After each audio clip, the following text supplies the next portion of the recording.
Hi! I just got done watching Secret Invasion, and it's... oh god.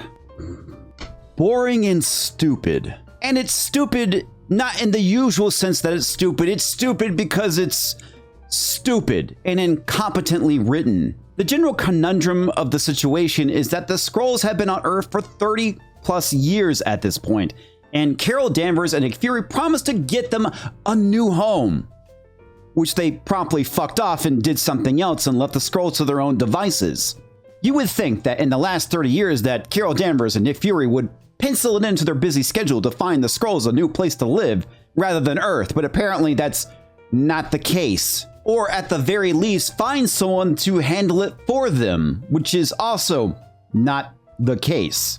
And the issue here is that this was all set up in the Captain Marvel movie when they introduced the Skrulls, and they were supposed to be the villains of the story. But instead, we had an illegal immigration allegory for the Skrulls, setting them up to be the victims. Because Nick Fury and Captain Marvel were fucking off for the last 30 plus years, the Skrulls were like, well, you know what? I think it's time to take over Earth. And ultimately, I think the story is going to be very similar to what we saw in Falcon and Winter Soldier. And if you didn't see that series, you did yourself a favor, so I'll just fill you in on what happened. After the blip, a group of people returned and wanted to resume their lives, but because it's been 5 years, obviously, things have changed. Rather than the governments of the world helping these people out and helping their citizens out, they do nothing and they decide to become terrorists. And I see a very similar situation playing out with the Skrulls.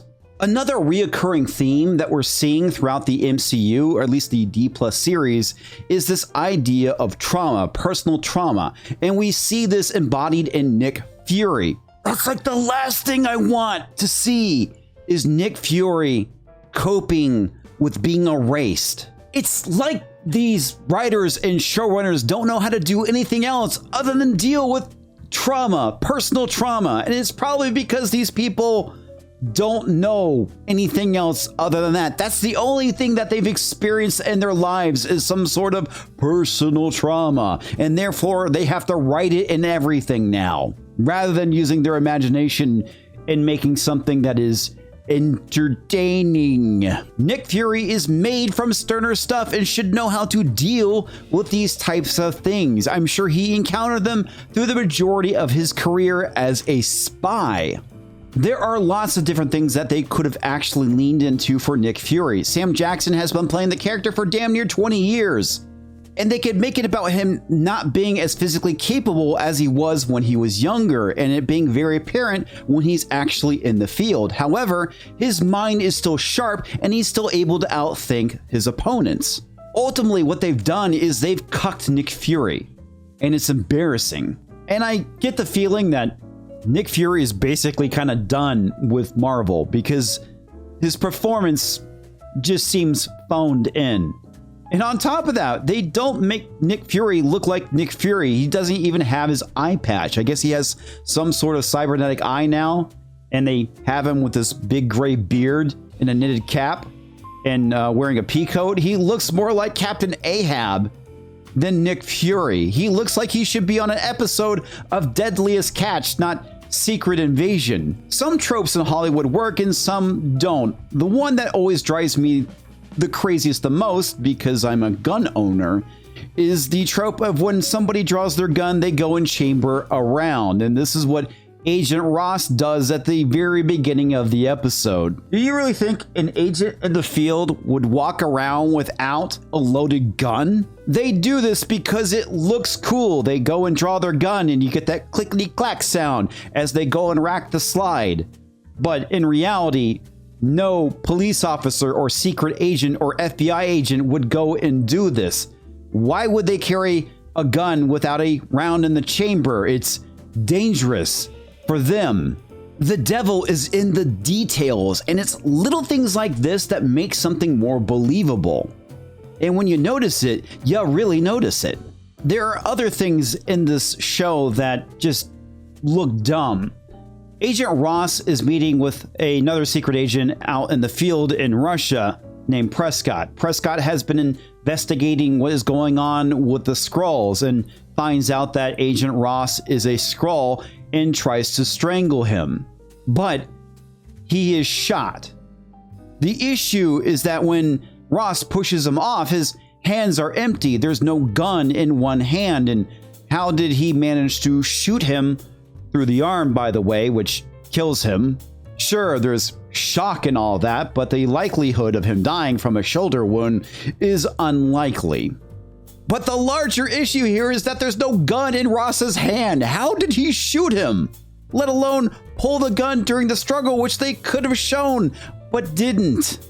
Like I said, the devil is in the details, and you can't unsee these things. And if you didn't notice it, go back and watch it. You'll totally see it the second go around. Now, because of current tensions between the US and Russia, the Skrulls are trying to start a nuclear war between the two countries.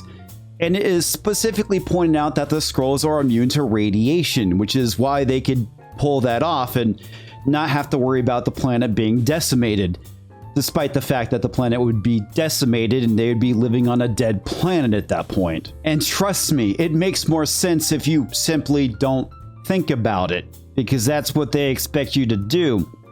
Shut your brain off. Don't ask questions. Just consume product and then get excited for next product. So their plan is to go and acquire some dirty bombs and detonate them at a festival, which they promptly do.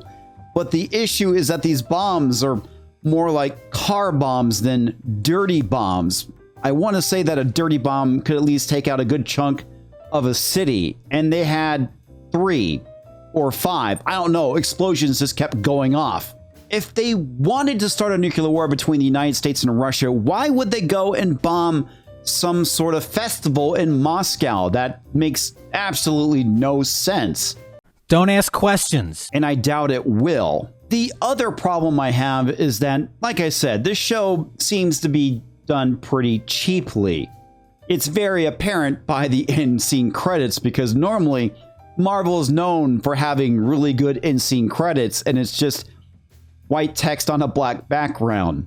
On top of that, when we see the Skrulls, most of the time they're in their human form, even when they're by themselves in their own communities. I'm assuming that they're doing this because it's cheaper. And as we come to find out that these shows are not very popular, hence they pulled Willow off of D+ to take the loss. Why invest money into something that you know is going to fail? I guess the better question should be, if you know it's gonna fail, why even make it at all? Ultimately, the Skrulls blow up the festival, tricking Nick Fury and the Scooby-Doo gang, and Maria Hill gets shot in the stomach and promptly dies. Nothing of value was lost at this point, because we don't have really much of a relationship with Maria Hill. Yes, she's present in the films and some of the TV shows, but that's really it. We don't have a reason to care that she died. And this has been an issue with Marvel at times. They are very shy to kill off characters to have any kind of lasting impact, and when they do, it largely is meaningless. Her only contribution to the story is her lecturing Nick Fury on not using the word spook, which he says to her, "No, you can't use the word." Presumably because she's white.